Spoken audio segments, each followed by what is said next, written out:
Hello, I'm Jared Taylor with American Renaissance. The censors hate my videos, so if you like this one, I hope you'll send the link to a lot of people. The history of Ireland is both tragic and heroic.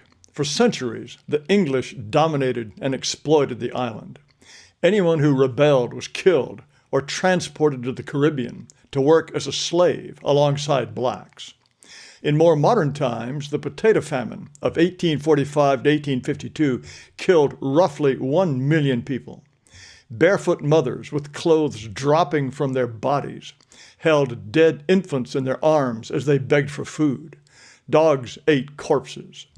More than 2 million Irish fled, many to the United States, and the population dropped by nearly a third, one of the greatest depopulations of an island in history. Americans shared the English contempt for the Irish. This help wanted ad for a cook and washerwoman from the New York Evening Post, September 8, 1828, says, "To save trouble, no Irish need apply." A researcher found 15 no Irish need apply ads in the 1842 editions of just the New York Sun. When Frederick Law Olmsted toured the South before the Civil War, he asked a slaveholder why, for some jobs, he hired Irishmen. "It's dangerous work," he explained, "and a Negro's life is too valuable to be risked at it. If a Negro dies, it's a considerable loss, you know." Back home, it was only in 1949 that the Irish established a republic, completely independent of Great Britain. A proud, long-suffering people finally had a nation of its own. And Ireland prospered. But as it prospered, it lost its way. Now, immigrants come to Ireland. In 1987, there was a trickle of 17,000. Last year, there was a flood of more than 120,000. And this year, even more are likely to come.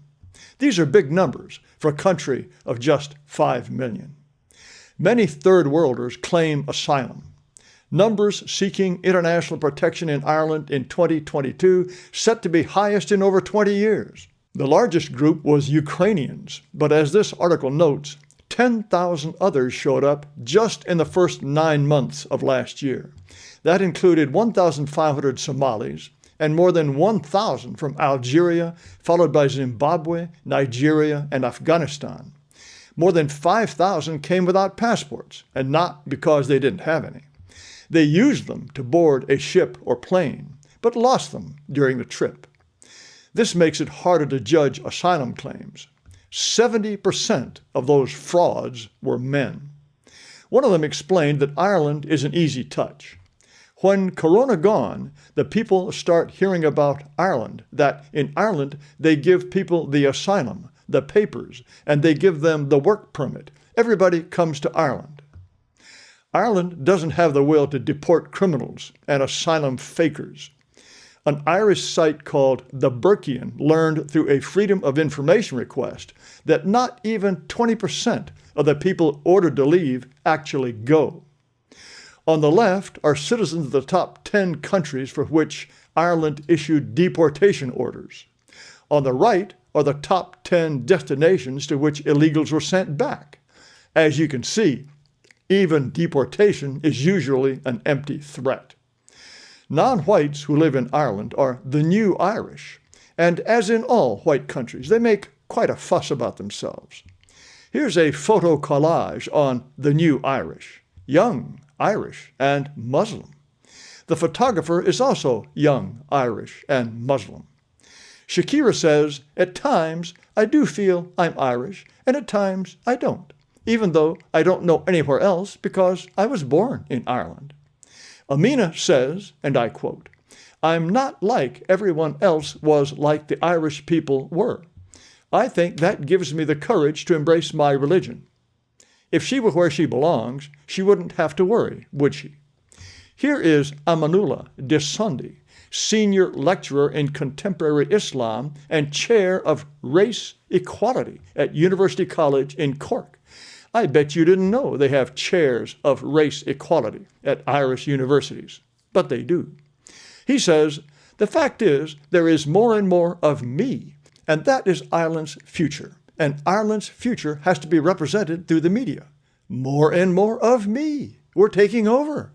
Thanks for clarifying that, Amanullah. And here's a young lad who gets the message. Like, even one of my plans for Ireland, because I can literally tell you the future of this place. People of my colour or other colours, wherever, are going to be the majority in this country. Some Irish have had enough. Just this year, there has been enough grassroots opposition to immigration that Wikipedia has a page devoted to the demonstrations. Locals are outraged when busloads of foreigners suddenly arrive. This is from a demonstration in Dublin. Lads, I'm asking you all now, let's all peacefully march down O'Connell Street, up around Christchurch, and we send a message clear. We don't want them here! Here is another demonstration in the Dublin area of East Wall.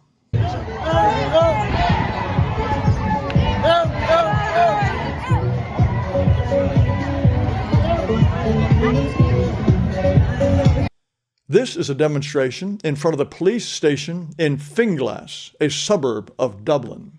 Concerned parents of Finglas put up this leaflet that says, "We will not tolerate any more people brought into our country. An end to your lies."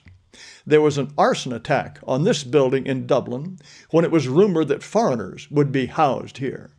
At Ballymun, another Dublin suburb, banners read, "Ballymun says no." Another said, "Close borders. Ireland is full." Here is a protest in Mullingar in County Westmeath.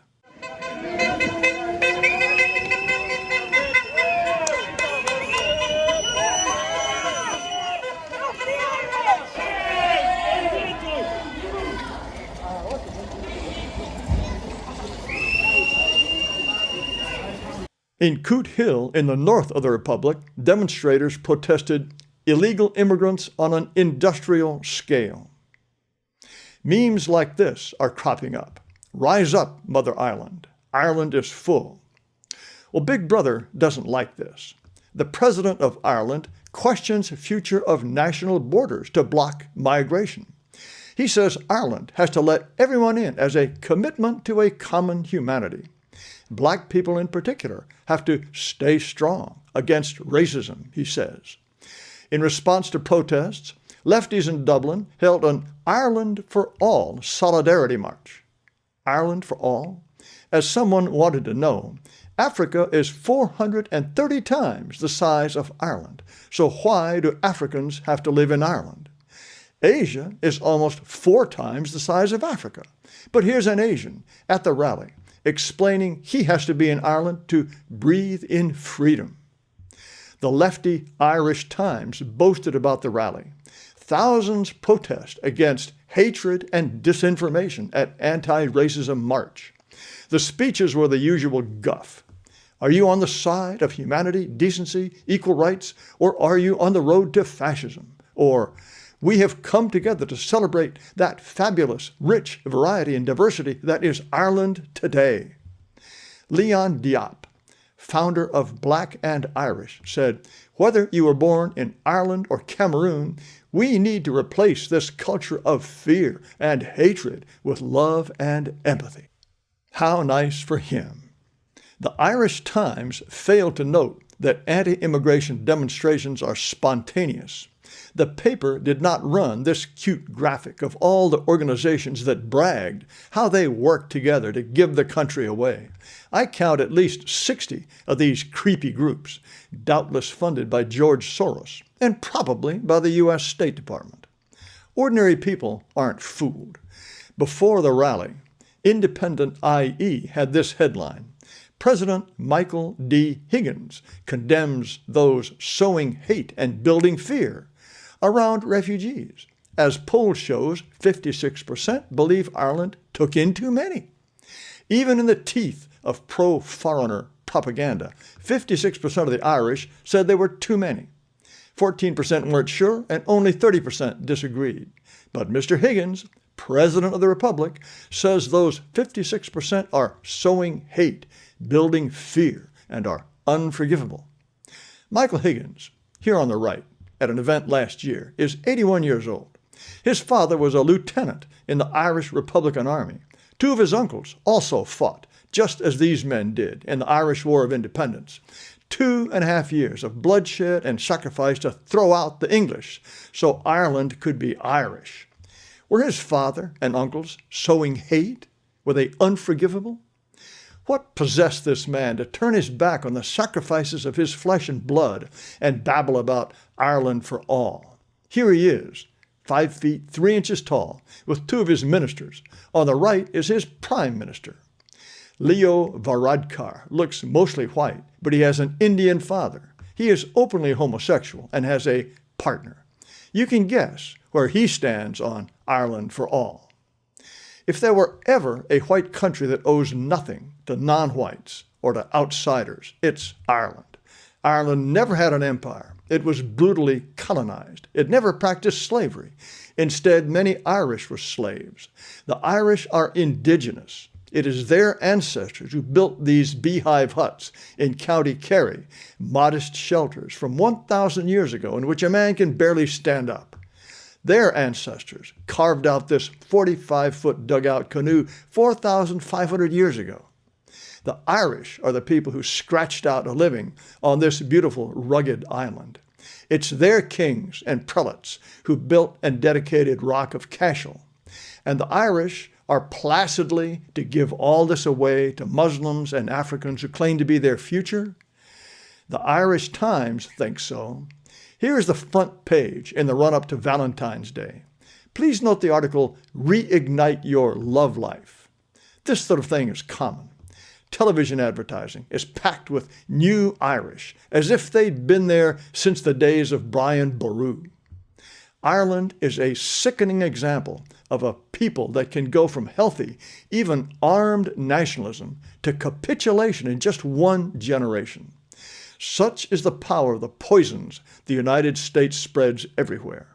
May the spirit of their ancestors guide those good people in Finglas, Ballymun, Mullingar, and wherever the Irish are fighting for their heritage and way of life. Capitulation is death. Thank you for watching. Please subscribe to this video channel. Also, you might give this video a thumbs up. I invite you to visit amren.com, amren.com. There you will find videos, podcasts, and a lot of discussions I think that will interest you. But again, thank you so much for watching.